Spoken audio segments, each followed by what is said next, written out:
Tale of Wedding Rings gets a sequel, Chain Soldier gets a sequel, but Gushing Over Magical Girls doesn't get a sequel announcement. I'm so frustrated. I kind of expected. There was a side of me that kind of expected it, despite the fact that, yes, it's doing really well on streaming services, even in Japan.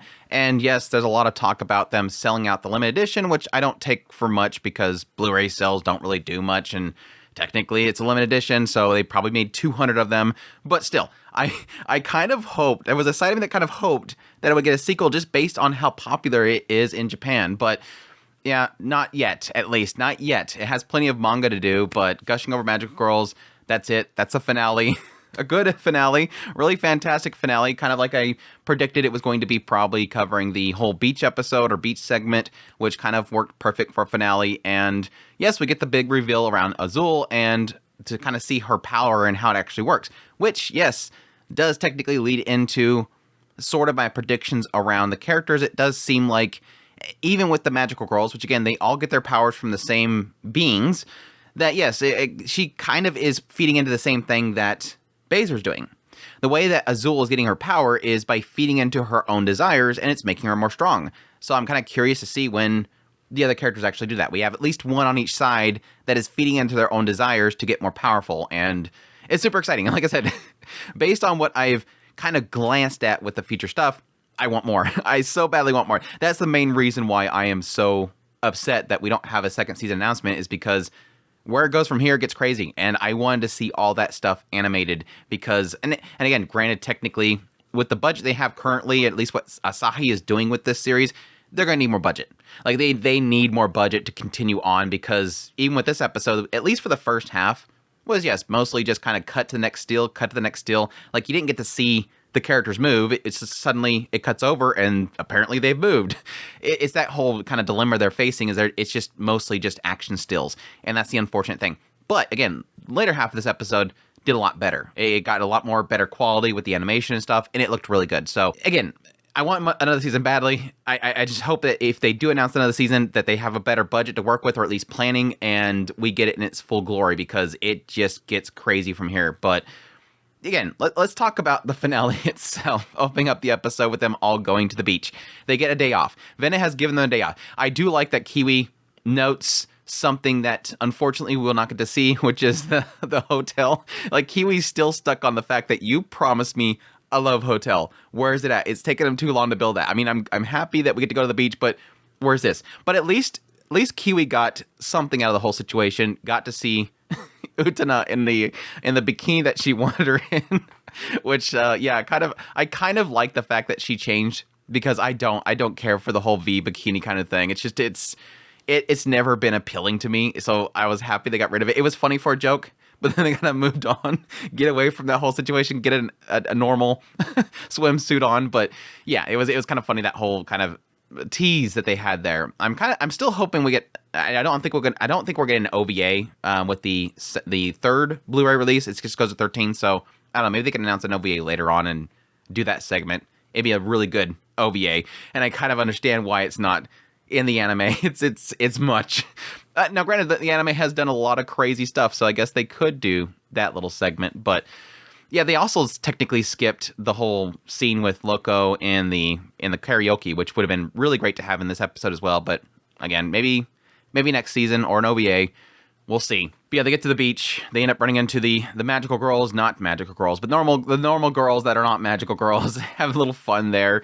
Kiwi obviously, competing with Karoko. Have a little fun there. And just getting into this little conversation between Sayo and Utena, which I really like, because this is Sayo the entire time wants to kind of ask the question about that whole situation with the massage, but she's like, well, how do I ask? Yeah, technically, if she says, hey, why did you do that massage to me? That reveals that she's Azul. So, like, how can she ask why she did that when that wasn't her? But yeah, so it gets into a goofy little conversation. Utena realizing that possibly Sayo is a fan of magical girls, and then going absolutely ape with her crazy fandom and going geekdom. Which one's your favorite? I like them all. This one's my favorite because this. But yeah, Utena goes over, gets something to eat, and gets intimidated before Kiwi shows up to protect her, transforms. Everything goes to crazy. Everybody starts to transform. And then, yes, we get the it would not be an ecchi series without at least one tentacle scene. You have to have the tentacle scene. And sure enough, yes, I think everybody was predicting the moment they went to the beach, we're going to have tentacles. It's got to have it. It's got to be in every single media in Japan. They just love their tentacle stuff. But yeah, Utena ends up getting everybody caught up in it, which was absolutely fantastic. Even Alice is over here just like, oh gosh, dang it. Gets cut down by her little minion. You got Leopard's over there, and she's all into it. Yes, I'm getting Bazer's love. You have Loco and Leberbloom. They're over like, what the hell's going on? Why the hell did you get us caught up in it? Bazer's over here just like, yes, I'm fine with this. Like, I got all my allies caught up in this, but it's fine because at least I get to see them in the situation as well. But yeah, that's when Azul cuts everybody out, and then yeah, we get the reveal of her new power, which is funny because even though Utena technically did get a spoiler that there was some new power within Azul, she did still technically acknowledge that there's something different about Azul. So obviously she knew that she's unlocked something. She's gotten stronger no matter what.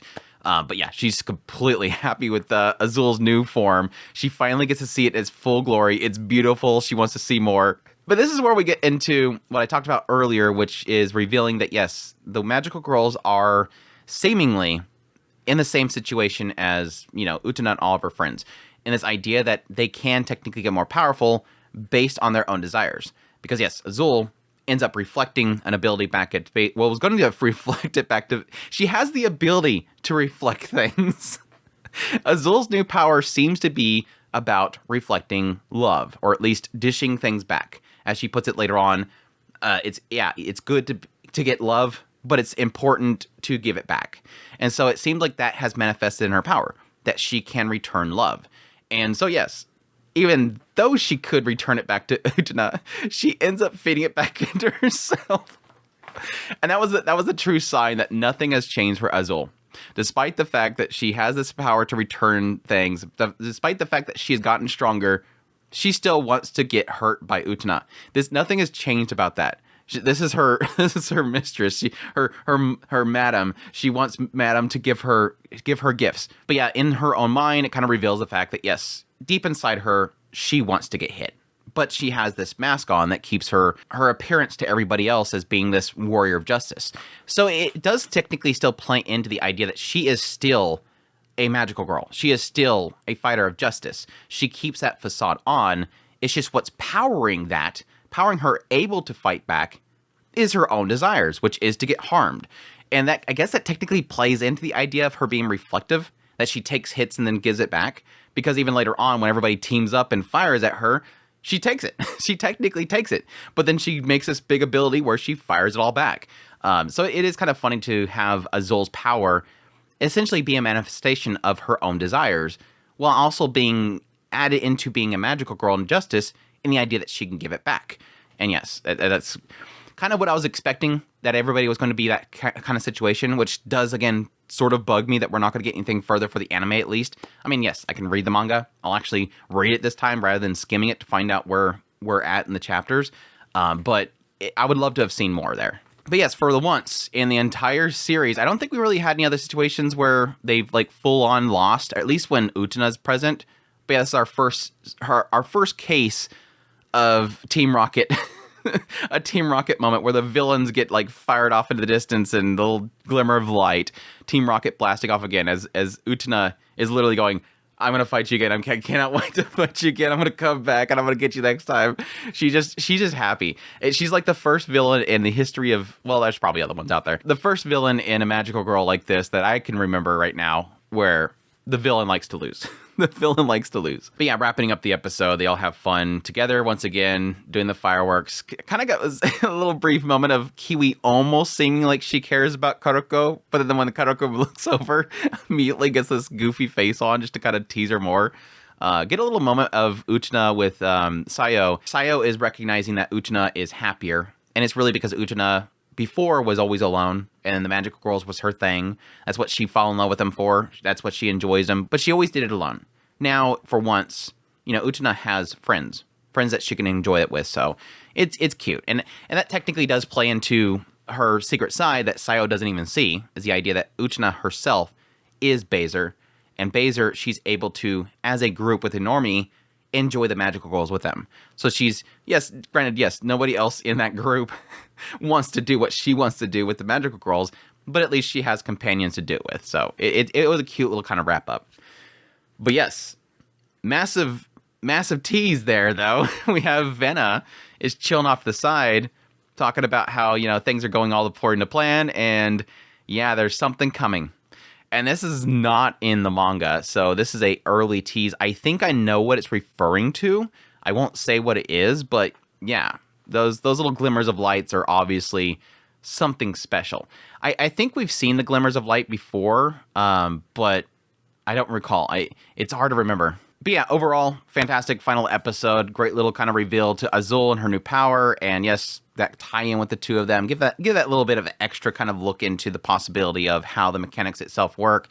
Unfortunate not to get a second season announcement. I'm still kind of holding hope for more, but we'll see. It is kind of one of those series where if I don't get like an announcement within like a certain amount of time, I'll probably just read the manga, because it's not as if the anime itself is doing too much to kind of enhance the manga form, like Farron right now. I don't really want to read Farron right now because I feel like the anime is just leaps and bounds kind of enhancing it so much more. So I'd love to kind of keep watching the anime series if they get another season.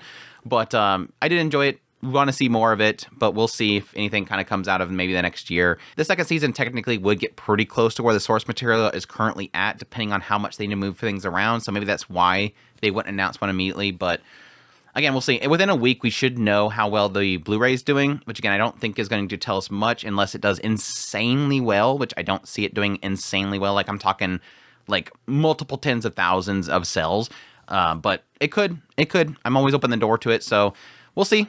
But yeah, that was my thoughts on the finale. I thank you guys for joining me every single week to talk about this very inappropriate and disgusting show that nobody should watch. I am not sure if I'll do a video review on it later on. I might just keep it to our podcast, which will be, I don't know, within a couple of weeks here, probably for Gushing Over Magical Girls. Maybe this next week we might do it. But yeah, I hope you guys stick around for that. But anyhow, hope you guys enjoy this video. As always, if you did, make sure that like button down below, comment, let me know the thought of the episode. Additionally, if you're new to the channel, make sure that subscribe button's on my content. I do news reviews, first impressions, top list. If it's anime, it's pretty much here. Additionally, if you like this content and you want to support the channel more, I have Patreon link, tips link, super thanks, membership button down below. Greatly appreciate it, but it does. Take care.